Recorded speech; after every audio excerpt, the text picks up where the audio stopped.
Good Hey, evening, Patrick. Karen. How are you? Of Good. Thanks for joining us. course, nice to see you. Can't believe you're winding down. How many more do you have? We'll see what we want to do next month, and then that wraps it up for me. Exciting. Are you Yeah. moving on to anything? I'm taking a bit of a step back. So You need to periodically. Hi, Barbara. good evening, Barbara. Hey, Karen. Hi, Patrick. Hi, Barbara. Hello, Stunts. How are you? Good, good. Yeah, that's just for the internet, so you'll connect. And there's Richard. And then Hi, Barbara. voucher code. Hand me that real fast. I'll type it in for you. Are you still in Bailey's? I'm up in the mountains right now, Barbara.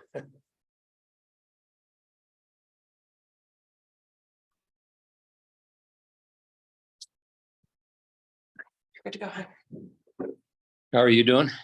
Great.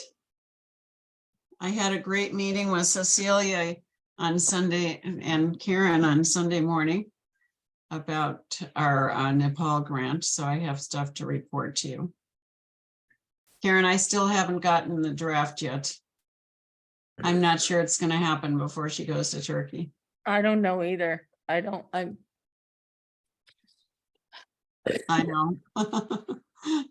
we do what we can. Yeah, I know. I wouldn't want to be Cecilia though. She's got so much on her plate. I can't even imagine. Yeah. Well, actually, she really inspired me with the idea of a grant in a box. I would like to put together a HPV cervical cancer grant in a box. I think that's brilliant. I do. And we do something similar in our club with the Peru grant. So, you know, you're in good hands. It's not unheard of. So I think it'd be great. Just keep replicating. If you find a system that works, run it through. You know, it's going to go through. Yay. I'm excited for you. Thank you. I'm very motivated. Sounds exciting, Barbara and Karen. Good evening, John and David. Thanks for joining us. Anytime, Pat. Good to be here.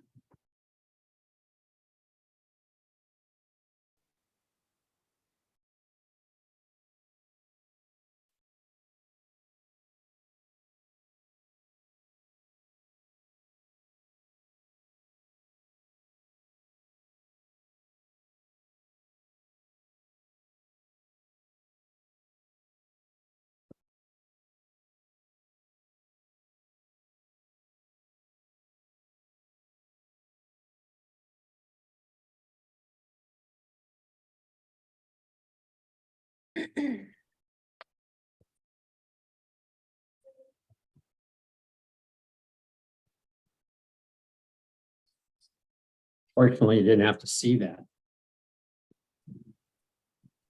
I think it's okay now. Okay, so I'm gonna make sure. Before I clock out, make sure you're good to go. Yeah, I'm gonna close out here and use this one. Recording in progress. Ooh, oh, that's because they didn't leave yet. Yeah.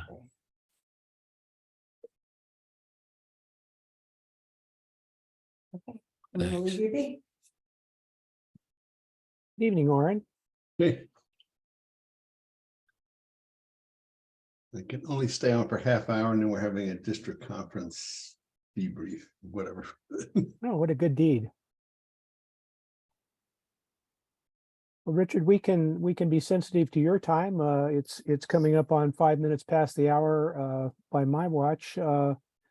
We don't have as many people on as I would like to have on, but here's what we have. So whenever you feel like getting started, we can. I would ask in case anybody has a very brief update or that they'd like to share before we have Richard start. Welcome to do that.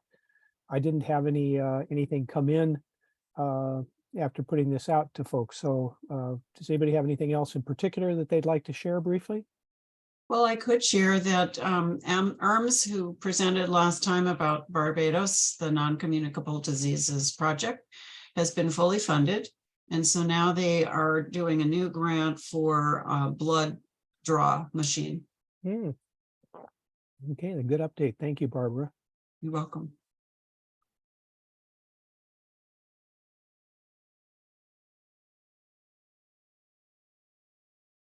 Well, with that, then, Richard, however you'd like to proceed and share with us, I think you all saw the agenda that we're looking forward to hearing from Richard this evening about the HPV and cervical cancer initiatives and the various projects that he's working on where as these things require support. And so,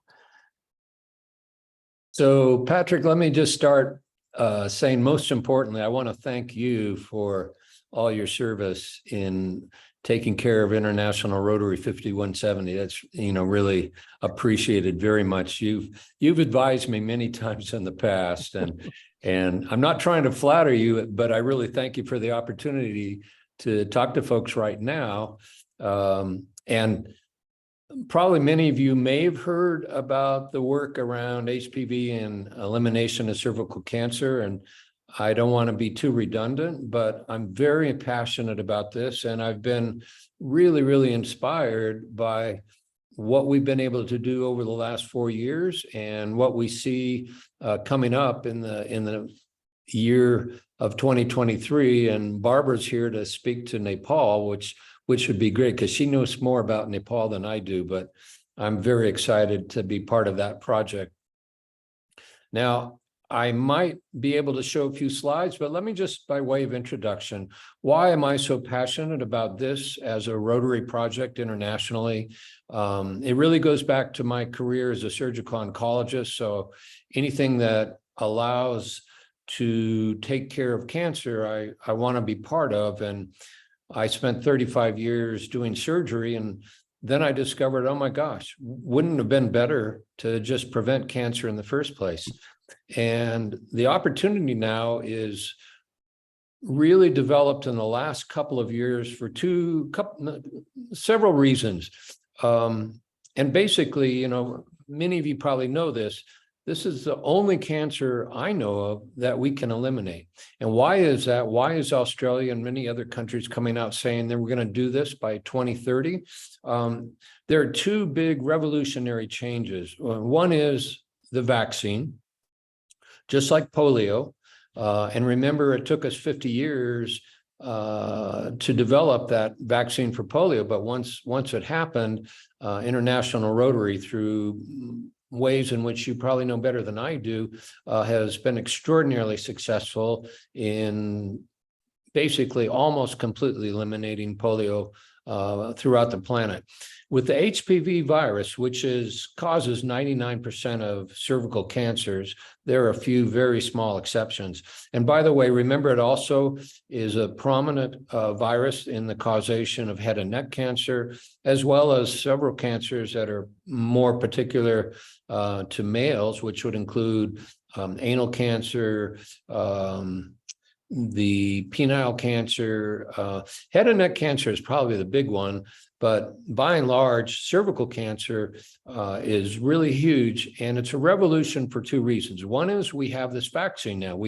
I just came back from a conference in Washington, D.C., met with or listened to the scientists around the world, and the vaccine progress has been pretty dramatic. We will have a non-covalent vaccine available, which will be a single vaccine, as opposed to the Gardasil vaccine that required 3 injections, and the cost here in the United States would be upwards of $220 times 3. So now we'll have a non-covalent, and I think the prices are going to drop dramatically in the next couple of years.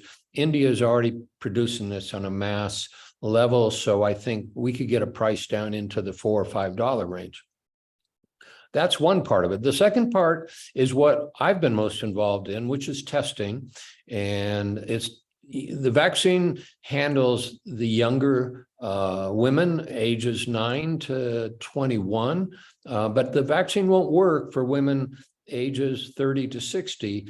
And the number of expected mortality from women in this age range is around 540,000 women every year. 340,000 every year. So that's basically every 2 minutes, a woman dies from cervical cancer.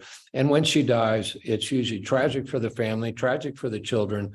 So if you think about the 7 areas of focus for Rotary, what to me could be stronger than impacting women and children, and in particular, something that Rotary is particularly very good at because of our infrastructure. So that's why I've gotten involved. I started in Guatemala 4 years ago. I went with an organization called PINC, which is Prevention International Cervical Cancer. I joined PINC because I wanted to work with breast cancer, but I found that they're really dedicated to cervical cancer. So that's been most of the work. And in the first 3 years in Guatemala, we screened around 1,000 patients. And then we introduced what is most revolutionary in testing, and that is the new HPV DNA molecular testing. And it's extremely powerful. With this new testing, it is more accurate, more effective, by far more cost effective than Pap smear. So basically, Pap smear is a thing of the past. I mean, it's still being done in the United States.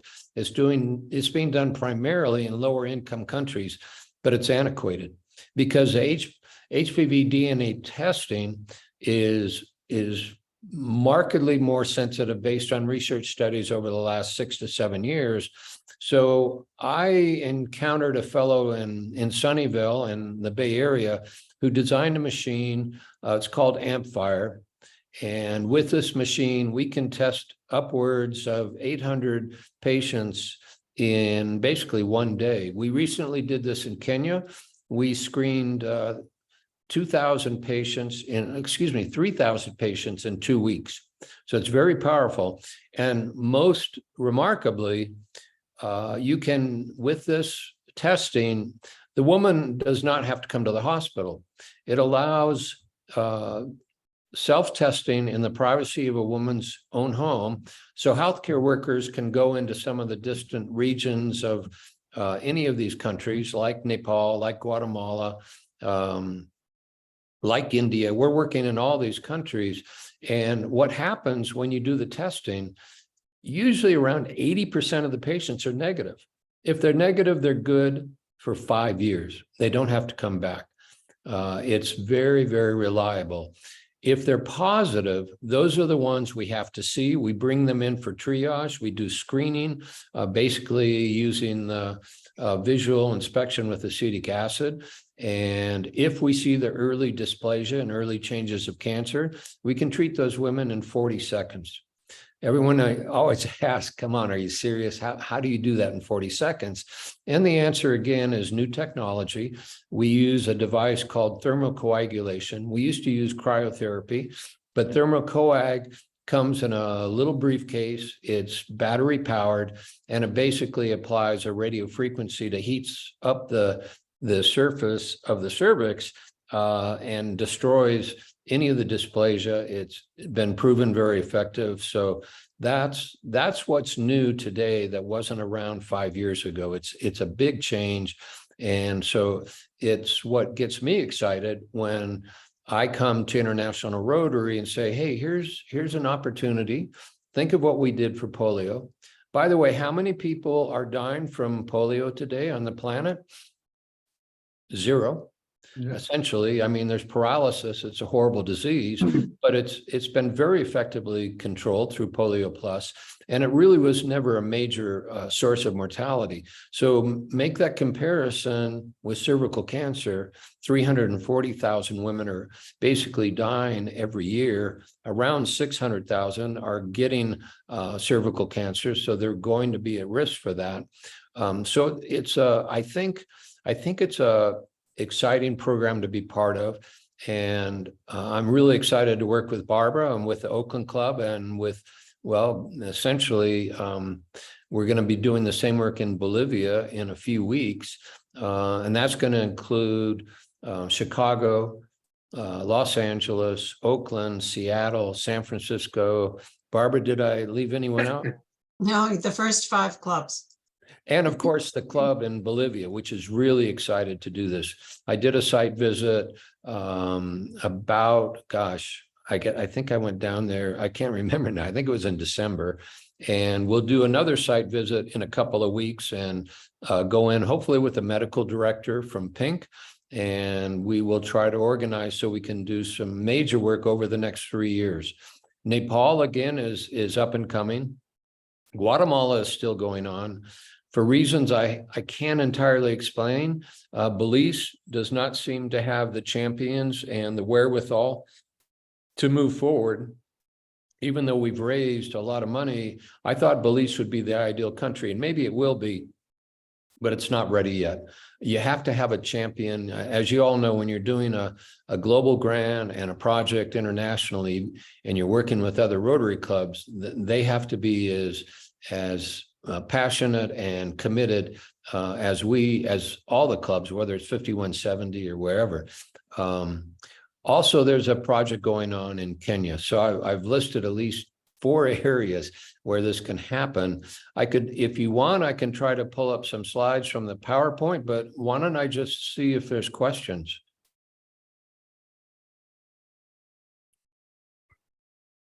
Richard, who's your champion club in Guatemala?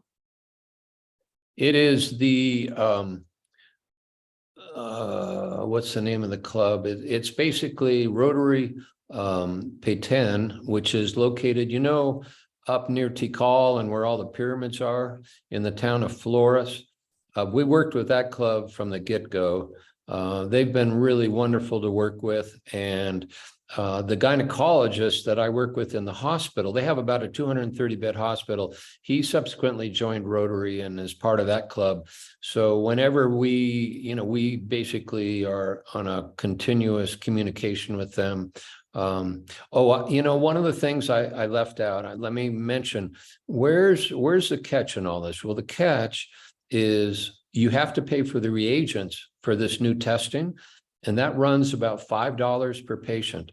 So depending on the population and how many you want to test, the price range, that's where it adds up over time. So for example, to do 1,000 patients, you're upwards of $5,000. If you want to do, like I hope to do, the whole country of Belize with a population of 70,000, now you need around 350,000. So you need, ideally global grants to do a large population. And what is treatment cost? I'm sorry? What is treatment cost? The treatment's free. Okay. Almost all the hospitals we work with are essentially nonprofit or county, or in the case of Guatemala, that's a government hospital. I've actually published that data. I think it's one of the, there are few things we've published with Pink or even with Rotary, but we published our data.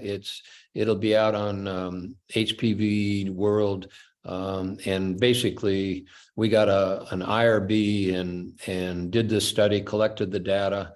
And it's being shared with the larger community now. Richard, I had a couple questions. So the first question I had is what is the cost of the vaccination for people who are between 9 and 21? What is the cost per vaccination? That would depend on the country. Most of the lower income countries, for example, in Latin America, will connect with PAHO, which is Pan American Health Organization. And so they get a marked reduction in the cost of the vaccine. Maybe some of these countries are even getting the vaccine for free, but it certainly doesn't cost anything like we pay in Europe or the United States. It's down in the range, I'm going to say it's in the range of $20. But remember, this is the old vaccine. This is Gardasil.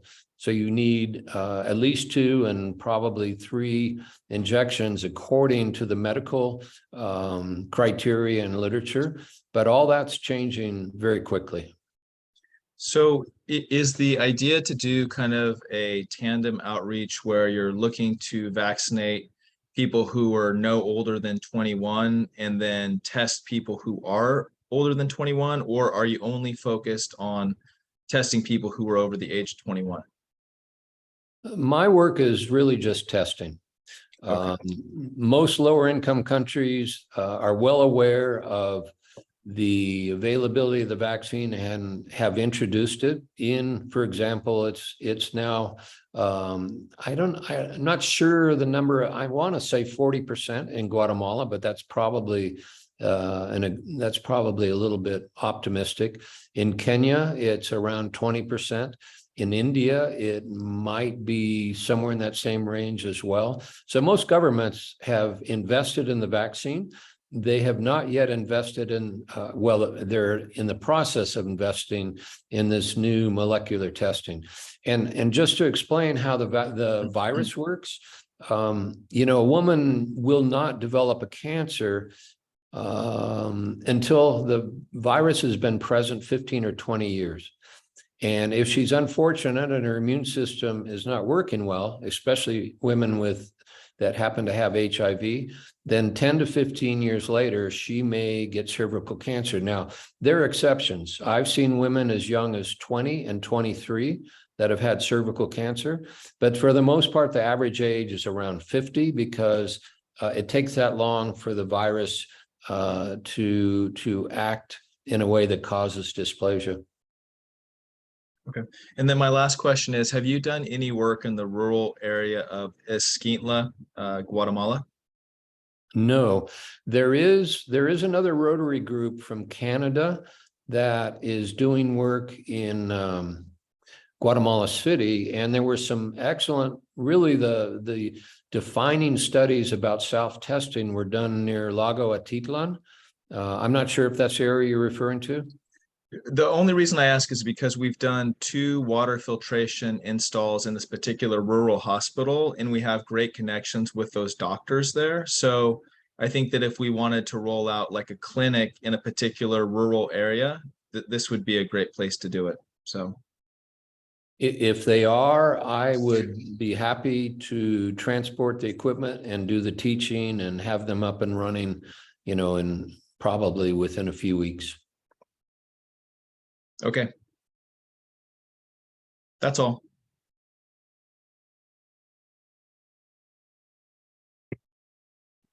And Jack Higgins knows all about this because he's working with our hospital in Kenya, which that's my big hope, is to get this amplifier equipment to the Matibabu Hospital, where I've worked for 20 years now. Pink has a machine and it's traveling around different parts of Kenya, but it is not connected well with the Matibabu Hospital. And I think that's going to be an ideal location. Yeah, I'm very excited about this. Richard's been at it for a number of years, and I think it has tremendous potential for making a difference and potentially wiping out another disease. I missed the beginning of what he was saying, tied up with another meeting, but I've heard much of it before from him. And it appears that there really is a possibility, just as we're almost wiping out polio at this point. If you were to test people and if you use the vaccines that are available now, it is conceivable to wipe out cervical cancer in our lifetimes. That'd be pretty cool. Predictions right now at this conference I went to in Washington, D.C., to get the entire planet vaccinated and to do the testing, they're talking about, I hate to say it, but they're talking 2070. Now, they do think by 2030, we will be able to do a huge advance in the screening, but the vaccine, you know, unless we get, and what I think would be the ideal, Bill and Melinda Gates have been very active with cervical cancer, mostly around vaccines.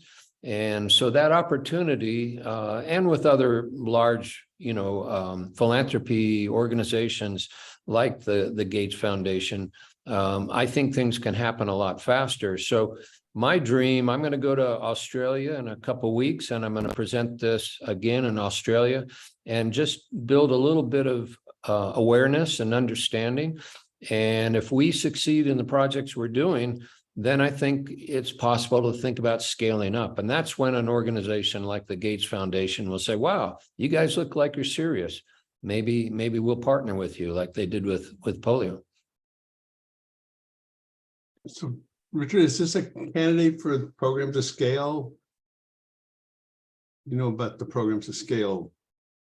I do, from having spoken with your club and with Jack, I know about that. And actually, we're sort of working on that already with the work in Africa, particularly, that includes Kenya. So, and the Madi Baba Hospital. So if that goes forward, the cost of this equipment is really not that much. It's $13,000 and you got the machine. But then you got to worry about the reagents, and that's where the cost goes up. No, Oren, that's a really good idea.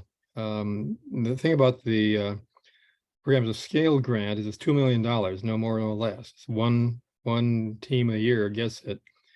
And they're looking for something with a track record, something where you have shown substantial success. And then this grant is intended to help you scale that. So it seems to me like that's ideal.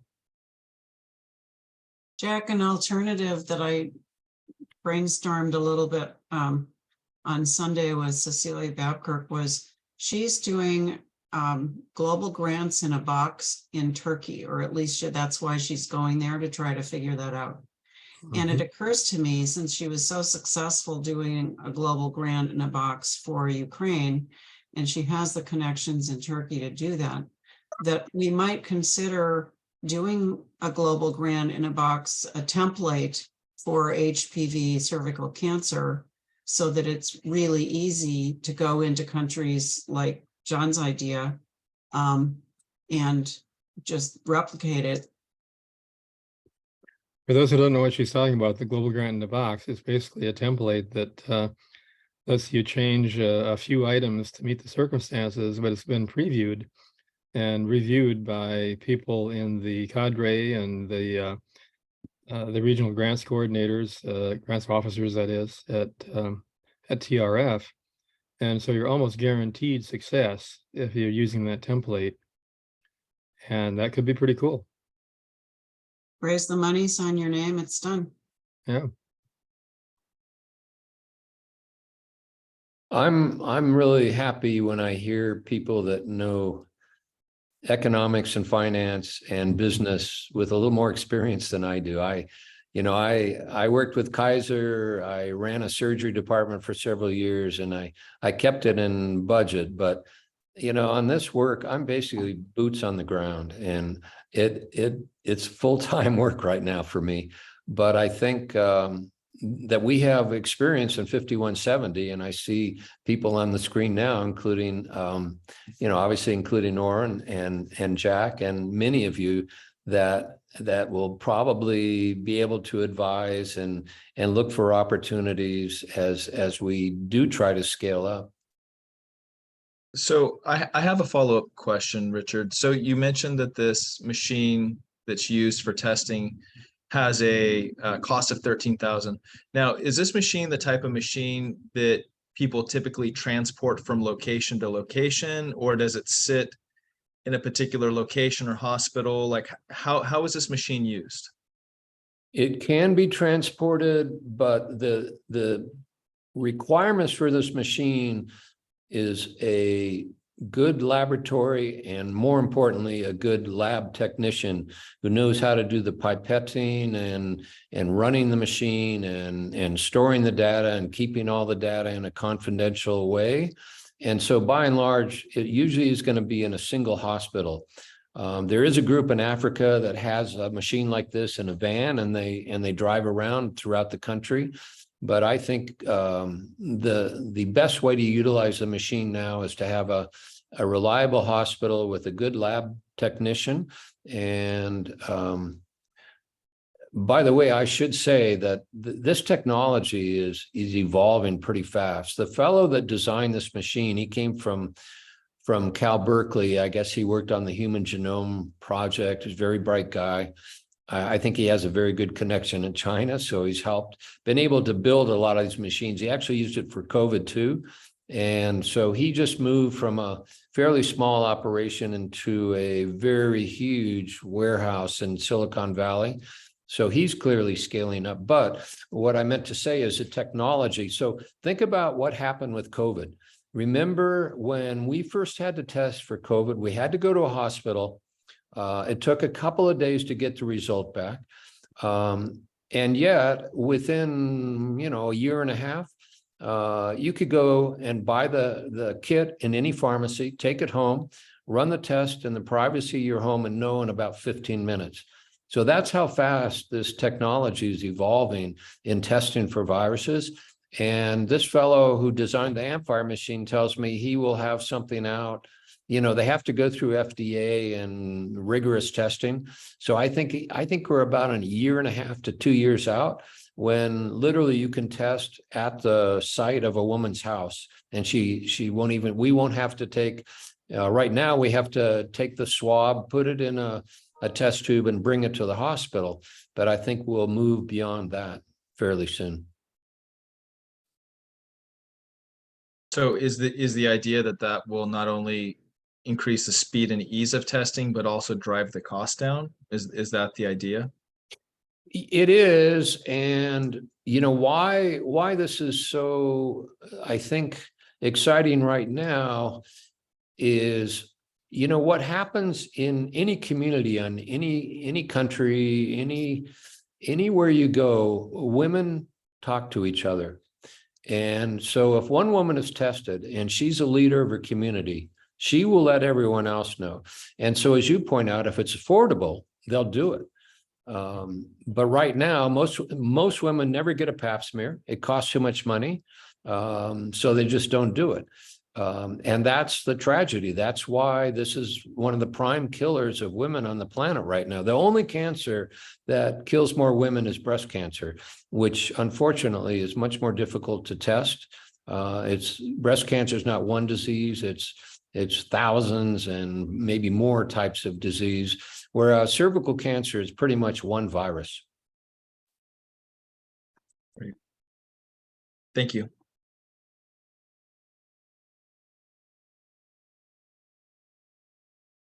Oren, you're muted there. Sorry. I got to switch over to another meeting, but no, this is interesting. Keep me in the loop and the rest of the team. And you got the right people if you got Cecilia for either programs of scale or global grant in a box. So we're ready to help as you work through this. Let us know.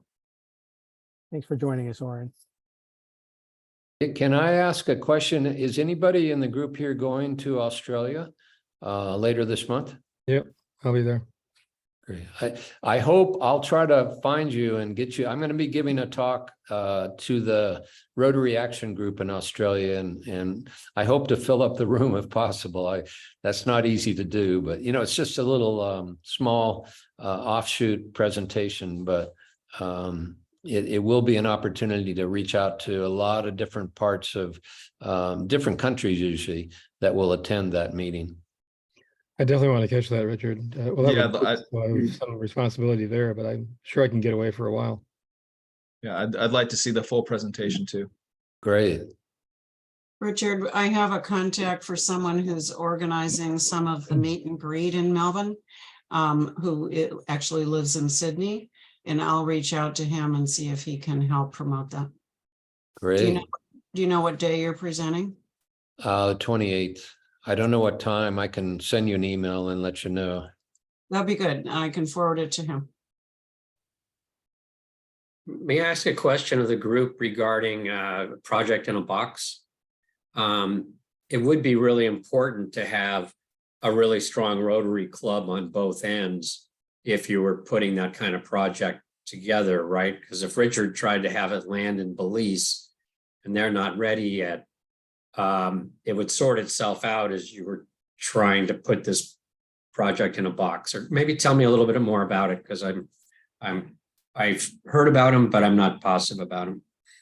Well, let me just say that in Nepal, we have a Nepalese national in our World Community Service Committee. So he knows everybody in Nepal.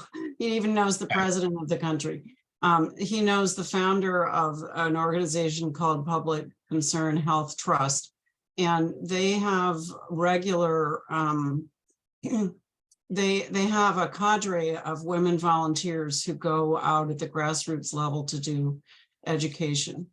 And so we are working with a very strong infrastructure. So to answer your question, yes, I think a strong infrastructure would be very important as one of the criteria for picking a country to work with. And the Rotary Club Tamil Kathmandu is also a strong club, and they're helping get this together. But it's actually the NGO that is really excited about this and is taking a lot of initiative to help get this organized. So yes, I think there should be a strong Rotary Club, but more importantly, a history of community health that's very reliable and trustworthy, so that this is just one new form of health education to add to whatever they normally do anyway. Thank you. Yeah, good point. If they don't trust the health system, it's not going to work for it. Yeah. But so the idea of a grant in a box is that the global grant would basically be drafted for you, and then you just gather the local Rotary Club, your international committee, your host committee, and raise the money, sign your name, and it's basically pre-approved. So the purpose of it is to avoid the kind of delay and expertise required for putting a global grant together. The in a box concept is that it's already been approved and you just replicate it. Right, understood. And it's interesting that you can get community assessments done for a broader range, because sometimes those community assessments are kind of, I say individual, when you're going out and trying to put a grant together. So it'd be interesting to have a concept where it fits enough of the villages or whatever you're working with that they can all feel like they can move ahead. Well, plus that's where the NGO locally is really valuable, because they've probably already done, if in countries where they're doing the visual inspection with acetic acid and pap smears, they already have an infrastructure in place. So you would basically be using that need, but to bring state-of-the-art equipment and updated procedures to that same community. So it's not too hard to do a community assessment when you have this background already there. Mm-hmm. But the NGO has the connections in the community. The NGO knows the people to mobilize to do those analyses. Does that make sense? Yeah, no, I've got it. I'm just, some of the places I've been, I'm not doing medical work per se, so I can't speak to that directly. And then, so I'm not sure what kind of infrastructures there are in some of the places that I've been. So. Well, this particular group, it's called the Public Concern Health Trust, operates 2 hospitals for low and middle income people. And so they have a lot of connection with grassroots level health education already. So that's the infrastructure I'm referring to. David, where do you work primarily? Which countries have you been most involved in? Some in India, but on a variety of things, including education project, a community development project, and a diabetes center. And then in Guatemala, mostly with Rachel education programs. And so I've done some work with Squintla and most of the work out at Solala and Lake Atalana, that direction. And then we did a wheelchair distribution in Guatemala City, and we've done a little bit of work in Antigua and visited with the hospital there. But that's about the extent of what I've done. Yeah.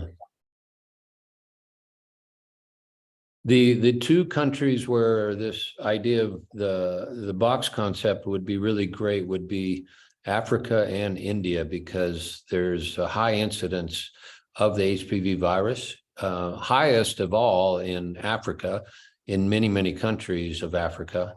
And we have introduced this technology in several, but not enough. And India, we're also Pink, the nonprofit I work with, is pretty active in India. But really, most of these communities will have a hospital, will have the sophistication and technology. They just need probably a jump start, and they would be up and running. Great. Richard, I really appreciate you taking the time this evening to talk to us. There's a lot of people who are quite interested in this, you can tell, and seeing how to lean into it and help. And so I really appreciate the feedback from Barbara, from Warren, from Jack about that. Good questions from John as well there. Thank you.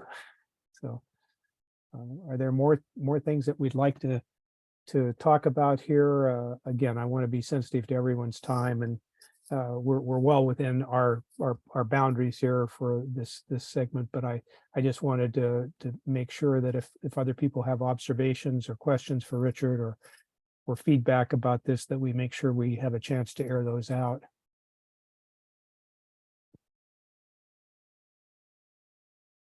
And I love to come to any club. If they ever want a presentation, I make myself available anytime. Thanks. I have 15 from the district conference who are excited about hearing about this work. Richard, are you able to post your contact information? You bet. Should I on the chat? That would work for me.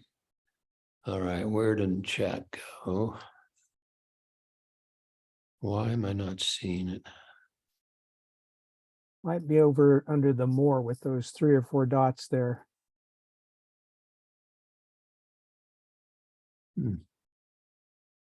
Oh, I know. I've got to open up my screen. I'm sorry.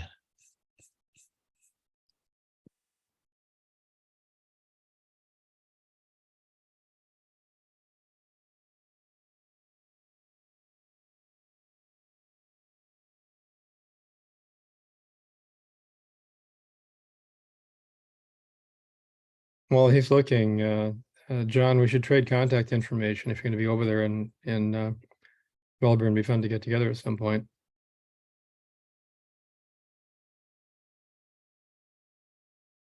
Muted, John. I'm throwing mine in the chat box right now. Okay, great. I'll do the same.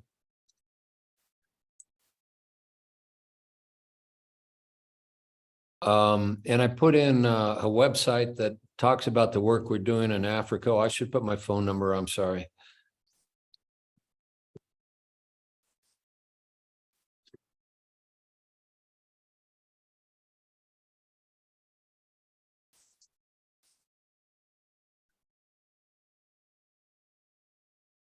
John, your phone number isn't shown. Oh, never mind.